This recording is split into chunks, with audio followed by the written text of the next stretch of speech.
In this lesson we're going to learn about how to find the equation of a tangent to a curve, and I've listed the steps on this screen because they're the ones that we go through every time. We differentiate the original function, we find the values of x and y at a given point, we find the gradient which gives us an m value, and then we substitute into the formula for the equation of a line.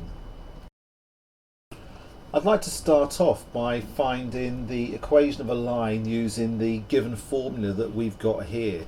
And this is a formula that will be given to you, and it's a really useful one to use. So let's look at an example. I'm going to have a point x1 and y1. I'm going to have a gradient m, and then I'm going to use this formula. So here we go. Find the equation of the line that goes through 2, 7 and has the gradient of 4. Now for our formula, what we want is to know the y1 value, the x1 value and the m value, and that's all given here. We've got our x1, our y1, they're the coordinates of our point, and we've got our gradient m here. So we substitute those into our equation. So instead of y1 we put 7, instead of x1 we put 2, instead of m we put 4. We then can rearrange this to make it simpler. Now on some courses this won't be necessary, but it's always good practice. So we're going to multiply out the brackets, so we get y minus 7 equals 4x minus 8. We're then going to add 7 to both sides, so we get y equals 4x minus 1. Let's look at one more example.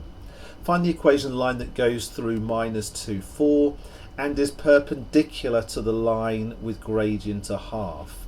So we've got our x1 and our y1 here, but we don't have our m here. We have a value which is perpendicular to the actual value that we want.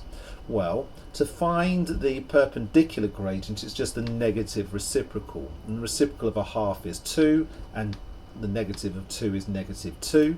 And then we've got our x1 and y1. So we substitute into the value. So instead of y1, we put 4. Instead of m, we put negative 2.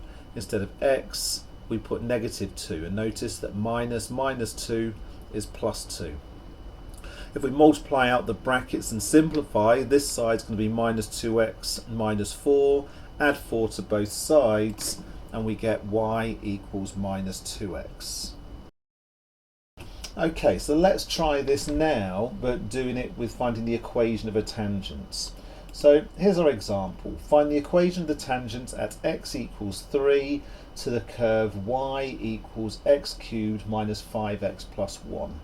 Well, the first thing we're going to want to do is differentiate, because the tangent is has the gradient as the same as the point on the curve. So we're going to differentiate this, and we get y dash equals 3x squared minus 5. So if I want to find the values of x1 and y1, well, I've already got my x value here. If I want to get my y value, I'm going to substitute 3 into this equation here. So we'll have 3 cubed is 27, take away 5 threes, so that's take away 15 is 12, add 1 is 13. So we're going to have, when x is 3, y is 13. That's our x1 and y1.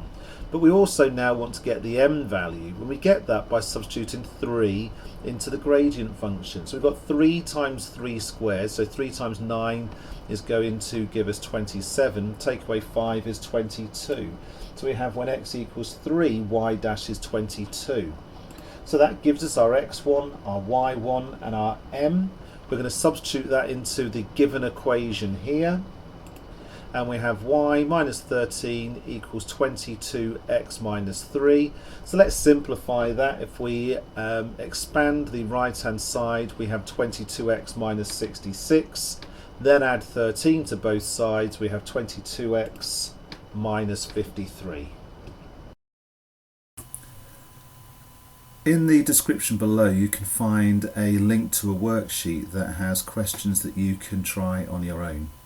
I hope you found this video helpful. Staying in field with Winfield.